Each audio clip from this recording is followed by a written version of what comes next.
Comment on the video, where are people watching, and don't forget to like, share, and subscribe to the channel.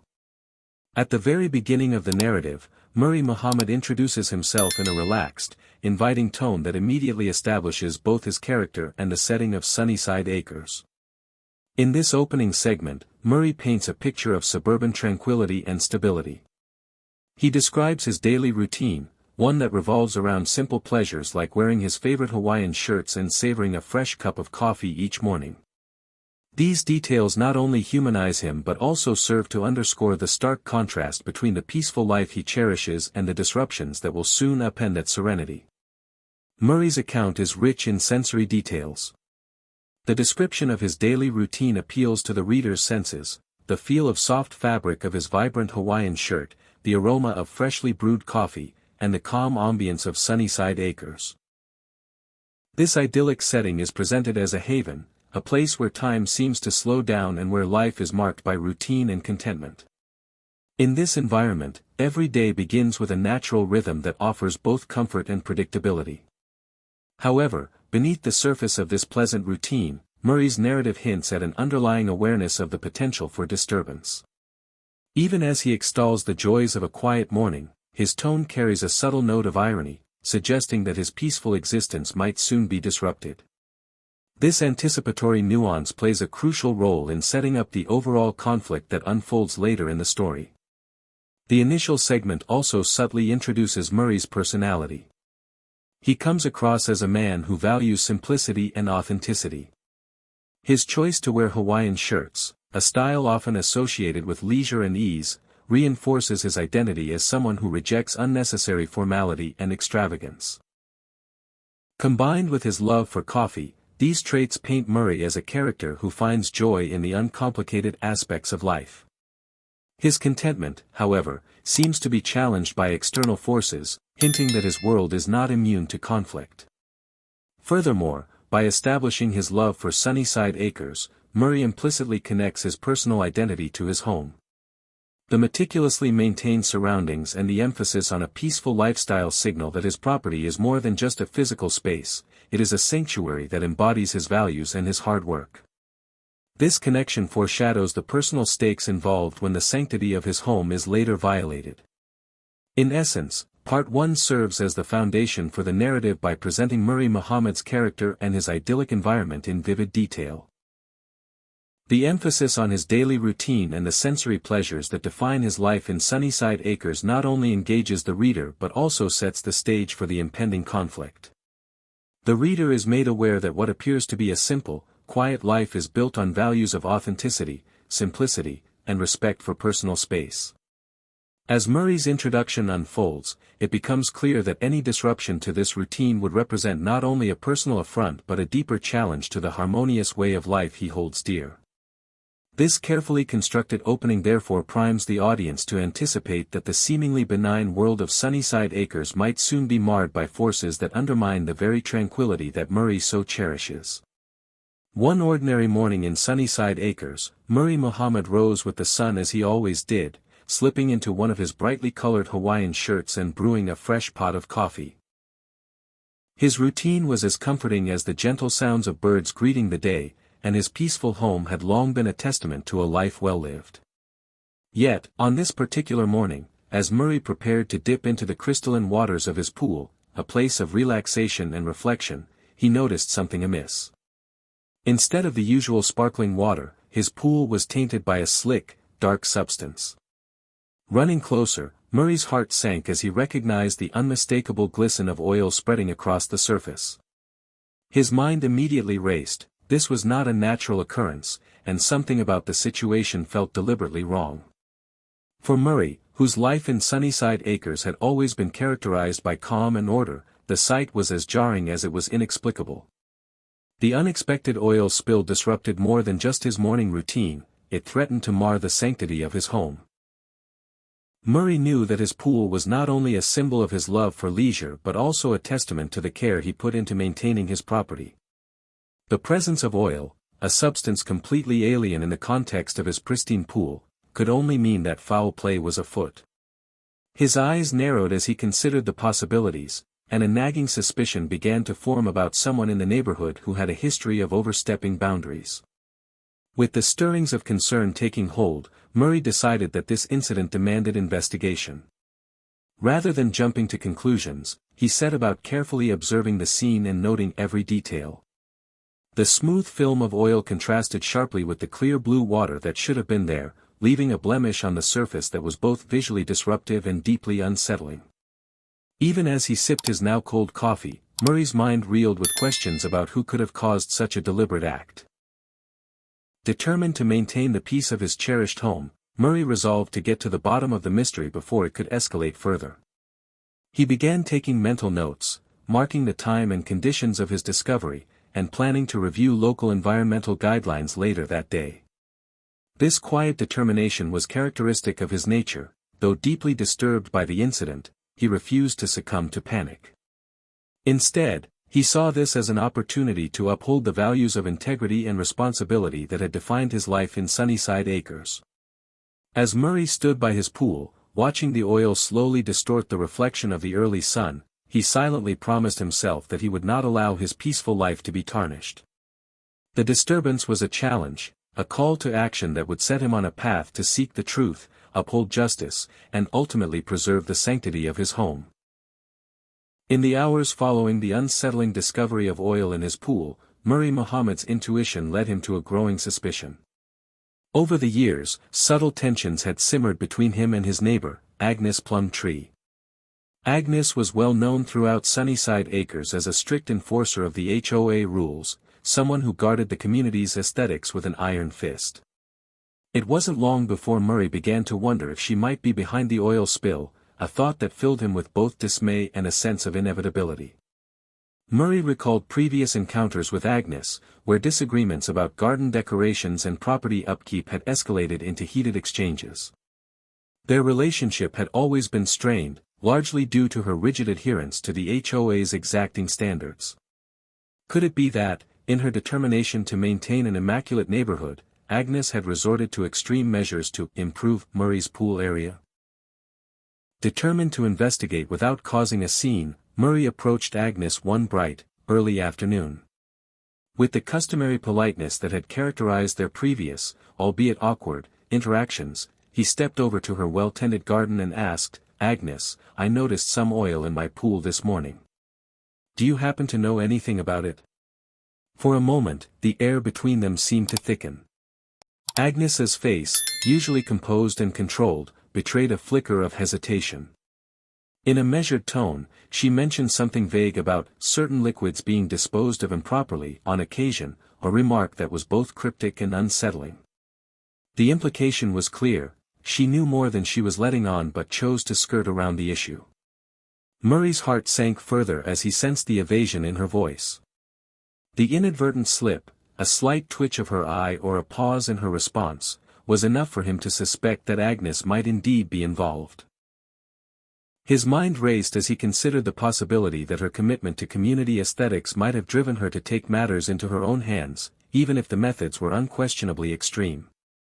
Though he maintained his friendly exterior, Murray's internal alarm bells were ringing. He realized that what started as a simple inquiry had morphed into a much deeper investigation into the behavior of a neighbor he once regarded as merely officious. Now, with undeniable evidence of something amiss in his pool and a suspicious response from Agnes, Murray knew the stakes were far higher than a mere misunderstanding. The encounter left him with a blend of confusion and determination. He felt compelled not only to protect his property but also to uncover the truth behind what seemed like an act of deliberate sabotage. With every word from Agnes, Murray grew more resolved to learn about the environmental impact of the spill and whether it was connected to any broader violations of community or environmental laws. After their brief conversation, Murray retreated back to his home with his mind racing. The casual remark about certain liquids now echoed ominously in his thoughts. It was clear that Agnes's involvement was more than a coincidental happenstance. It bore the marks of a targeted action aimed at destabilizing his peaceful life in Sunnyside Acres. Murray resolved to dig deeper, determined to gather further evidence and, if necessary, escalate the matter to higher authorities. His quest for the truth had only just begun, and though his heart was heavy, his resolve was unwavering. In the days following his unsettling conversation with Agnes Plumtree, Murray Muhammad found himself increasingly driven by the need to uncover the truth behind the mysterious oil spill in his pool. The casual evasion and vague statements that Agnes had offered only deepened his suspicions, and Murray realized that he could not allow this potential act of sabotage to go unchecked. Determined, he resolved to arm himself with knowledge, both about environmental regulations and the intricacies of HOA governance. Murray began by scouring the local library and online forums, diving into the world of environmental laws that govern the disposal of chemical products and industrial substances. His research revealed that the oil in his pool was not a random pollutant, it was a specific type of horticultural oil. This oil was commonly used in the maintenance of ornamental plants and, notably, on roses, the very blossoms that Agnes had tended so meticulously in her own garden. As the pieces slowly clicked together, Murray's mind churned with the possibility that the oil spill was not an accident, but a deliberate act perpetrated by Agnes herself. Armed with this newfound information, Murray decided that it was time to confront Agnes once more. He approached her home on a mild afternoon when the sun painted the neighborhood in hues of gold and orange. Clutching a folder filled with printed articles and notes on environmental regulations, he knocked firmly on her door. When Agnes opened it, her eyes flashed with surprise and an unmistakable trace of defensiveness. "Agnes, I've been doing some research," Murray began, his voice calm yet resolute. "I've learned that the oil in my pool is the same horticultural oil used on roses, like the ones you care for so deeply in your garden. Can you explain how it came to be in my pool?" For a moment, Agnes's features tightened. Murray noticed a flicker of something akin to guilt, or perhaps fear, before she recovered her composure. "Murray, sometimes there are accidents," she replied tersely. Her tone, however, carried an undertone of evasion that only made him more suspicious. Despite her immediate denial, the conversation had already planted seeds of further doubt.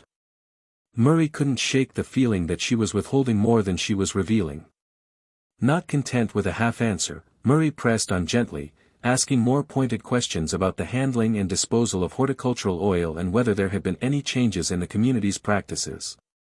Each time, Agnes responded with vague comments, mentioning proper disposal methods and community safety measures, but never giving him a clear explanation. It was during one of these exchanges that she inadvertently mentioned certain liquids that were sometimes misdirected in the upkeep of the neighborhood. That slip of the tongue was the proverbial nail in the coffin for Murray's suspicions. Realizing that he now had enough to warrant further action, Murray left Agnes's house with a heavy heart but an even stronger resolve to get to the bottom of the matter. Once home, he meticulously compiled his notes and research findings. He created a detailed timeline of his pool's contamination, correlating it with the dates of his previous encounters with Agnes over garden disputes. Every scrap of evidence was now a potential link in a chain that could expose a deeper environmental violation. Murray's next step was the most difficult of all. He decided to contact the Environmental Protection Agency, EPA. Although the idea of involving federal authorities made him uneasy, he knew that such an action was necessary when local accountability failed. He dialed the EPA hotline, explaining his discovery of the oil spill, his research findings linking it to horticultural oil, and his growing suspicions about Agnes' role in the incident. His measured but earnest explanation conveyed both his concern for the environment and his need for impartial investigation. Over the following days, as Murray awaited a response from the EPA, he continued his own investigations, carefully documenting any new evidence that emerged around the neighborhood. Each record he kept was a piece of the puzzle that would, in time, reveal the full extent of the harm inflicted upon his community. Through this process, Murray's initial indignation transformed into a focused determination to seek justice, not just for himself, but for everyone affected by careless environmental practices. In that period of relentless research and deliberate confrontation, Murray Muhammad's calm pursuit of truth set the stage for the unfolding drama. His actions epitomized the courage it takes to stand up against seemingly invincible authority. Although the situation was deeply personal, the implications were far-reaching. heralding the beginning of what would become a comprehensive fight to restore environmental integrity and personal dignity in Sunnyside Acres. Following Murray Muhammad's decision to contact the Environmental Protection Agency, the pace of events in Sunnyside Acres quickened dramatically.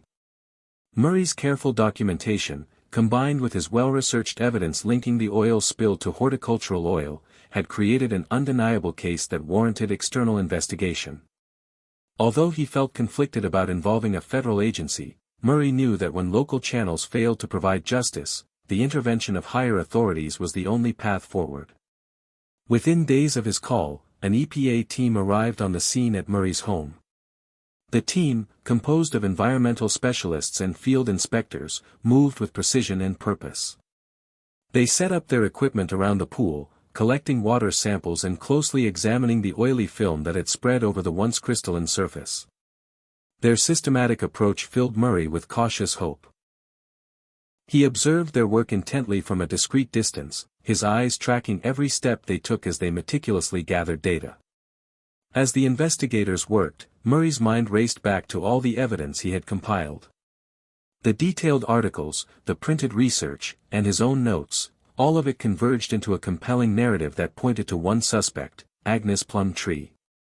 The EPA team soon confirmed his suspicions when initial tests revealed that the substance contaminating his pool was indeed a specific type of horticultural oil typically used on the kinds of roses that Agnes nurtured in her own immaculate garden. The confirmation sent a ripple of relief mixed with disquiet through Murray. Although it vindicated his suspicions, it also meant that a trusted neighbor, once regarded as merely a strict enforcer, was implicated in a potentially illegal environmental breach. But the investigation did not end with the pool. As the EPA inspectors delved deeper, they discovered further troubling evidence. Samples taken from storm drains near Agnes's property revealed traces of chemical waste. This waste, it turned out, was not authorized for disposal in residential areas. Instead, it had been dumped carelessly, contributing to a broader environmental hazard in Sunnyside Acres. The gravity of the findings soon escalated from a mere nuisance to a major scandal. EPA reports detailed that Agnes had been using the horticultural oil excessively on her roses and then, in what could only be described as an attempt to cover up her overuse, had resorted to dumping residual chemical waste into the community's storm drains. The discovery set off alarms. Not only was Murray's pool contaminated, but the entire neighborhood was at risk of long-term ecological damage. The comprehensive investigation painted a stark picture of neglect and deliberate violation of environmental regulations. When the final report was compiled, the EPA took decisive action.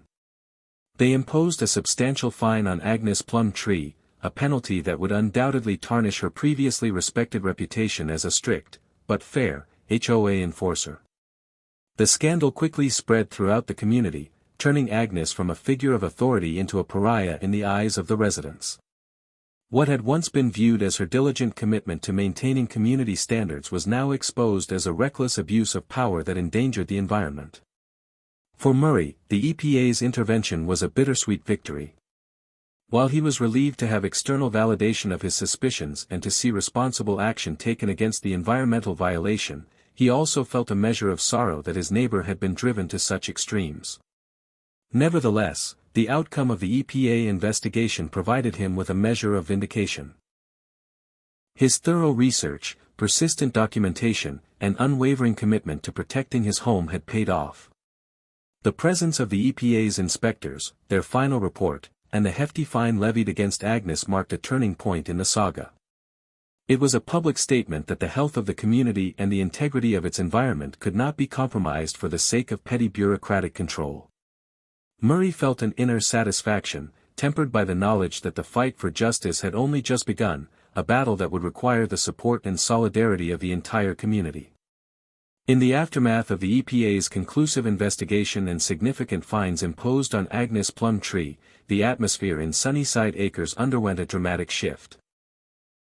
What started as Murray Muhammad's personal quest for truth and environmental justice quickly resonated throughout the community, igniting a groundswell of support among residents who had long lived in the shadow of arbitrary HOA policies. Word of the scandal spread quickly. Neighbors who had quietly endured various infringements by the HOA began to voice their discontent.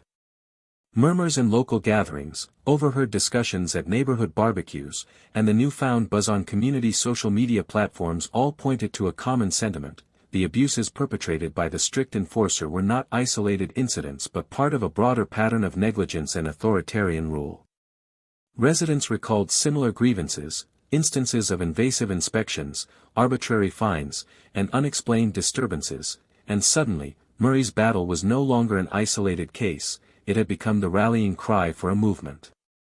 Spurred on by this collective outrage, a group of community members led by Murray organized a public forum at the local park. Under the shade of old, sprawling trees, they gathered to share their stories and articulate their demands for change. The meeting was a vibrant mix of frustration and hope. Voices that had been silenced for too long now resonated powerfully as they recounted the myriad ways in which the HOA's overreach had affected their lives.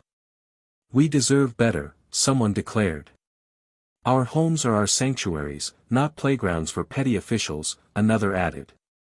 For Murray, every shared grievance only reinforced his determination to see change come to Sunnyside Acres. As the forum progressed, Murray presented a summary of all the evidence he had painstakingly collected, from the oil spill in his pool to the EPA's damning report against Agnes. The presentation was methodical and unambiguous, leaving little room for debate. His calm, steady voice contrasted sharply with the emotional outpourings of his fellow residents. Yet, it was this measured approach that lent credence to his message, that the community was entitled to a living environment free from arbitrary rules and environmental hazards. Within a matter of days, what began as an informal gathering transformed into an organized movement. Residents began circulating petitions demanding a thorough review and overhaul of HOA policies. These petitions, brimming with signatures and impassioned pleas for fairness, reflected a united front against the established order. Grassroots organizations formed, dedicating themselves to ensuring that every homeowner's rights were respected and that the board's authority was kept in check. The momentum of the movement soon reached not only local neighborhood meetings but also county officials, who took note of the growing dissent in Sunnyside Acres. Public hearings were scheduled, and local news outlets began to highlight the scandal, a narrative that depicted the once respected figure of Agnes Plumtree as an overzealous enforcer whose environmental malpractice had endangered the community. The exposure was a turning point. Longtime residents who had previously accepted minor transgressions as the cost of living in a regulated neighborhood now demanded accountability and transparency. For Murray, the support of his neighbors was both humbling and galvanizing. Every phone call, every personal story shared, and every petition signed became a stepping stone toward a more equitable future for Sunnyside Acres. The gathering storm of public opinion revealed that the community was no longer willing to tolerate bureaucratic oppression. Instead, they were prepared to reclaim their neighborhood, restore trust in their local governance, and prioritize the well-being of their environment over petty, authoritarian rule. This surge of community engagement ultimately forced the HOA board into a defensive posture. No longer could they ignore the collective voices of concerned residents. The once distant echoes of dissent now thundered through every meeting, every conversation, signaling that the time for change had finally come. After weeks of mounting unrest and impassioned community organizing, the showdown with the HOA reached a climax. The neighborhood of Sunnyside Acres, galvanized by the EPA investigation and the relentless pursuit of justice by Murray Muhammad, was now ready to confront the oppressive regime head-on. A formal meeting was scheduled, one that promised to serve as a decisive turning point for the entire community. The meeting was held in the large community center, where long before, subdued conversations and hushed grievances had been ignored by the HOA board. This time, however, the atmosphere was electric with anticipation. Dozens of residents, armed with petitions, photographs, video footage, and personal testimonies, filled the room. They were united in their demand for transparency and respect, determined to expose the long-standing abuse of power that had plagued Sunnyside Acres. Murray took the floor first.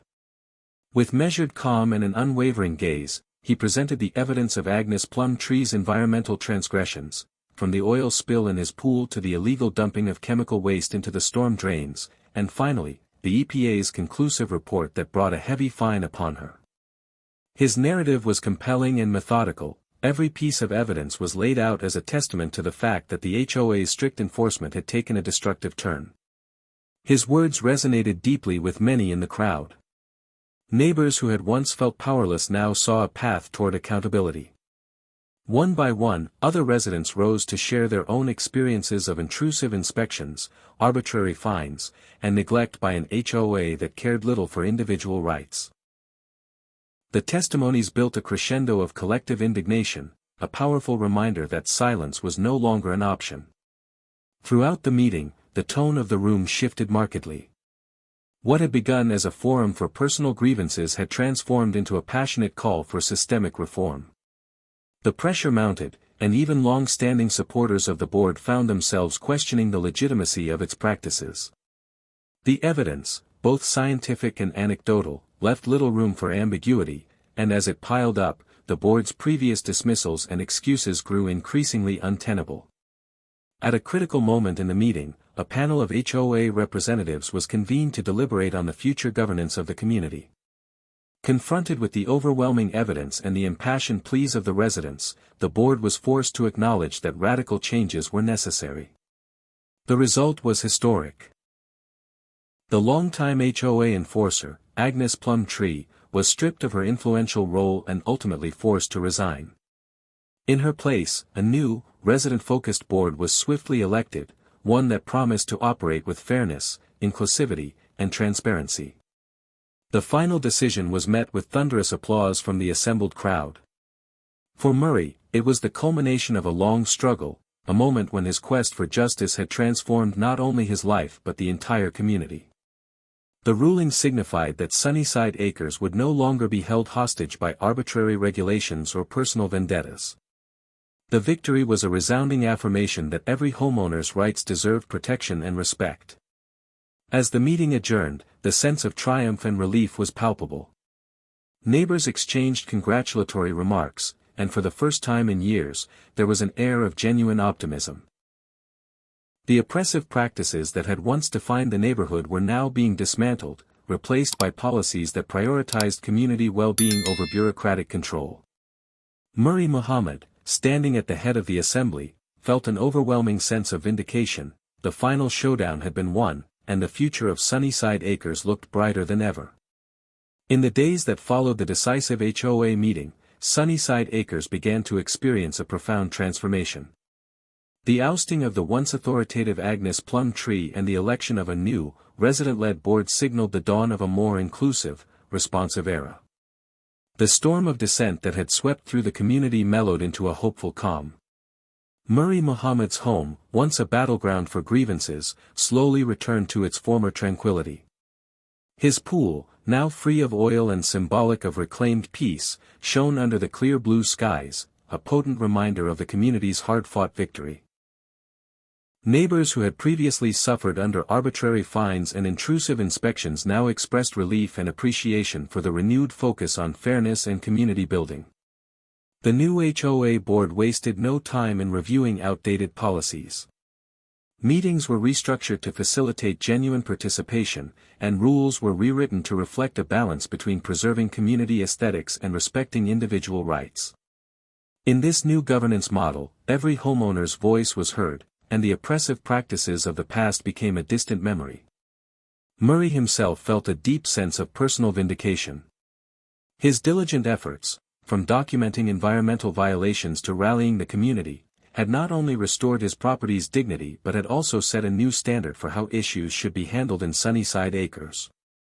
The neighborhood, once divided by fear and resentment, now began to forge stronger bonds centered on collaboration and mutual respect.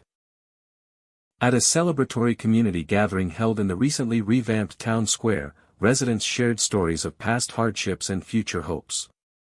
The atmosphere was vibrant with anticipation, as people discussed plans for community gardens, improved safety measures, and social events designed to foster unity. Murray, standing among his neighbors with quiet satisfaction, listened as heartfelt words of gratitude and renewed commitment filled the air. The transformation was not only administrative but deeply personal as well. Agnes Plumtree, now a cautionary tale in the community, had become a symbol of the dangers of unchecked authority. Her resignation had paved the way for real change, and while some still whispered about her fall from grace, most residents embraced the opportunity to redefine their neighborhood on their own terms.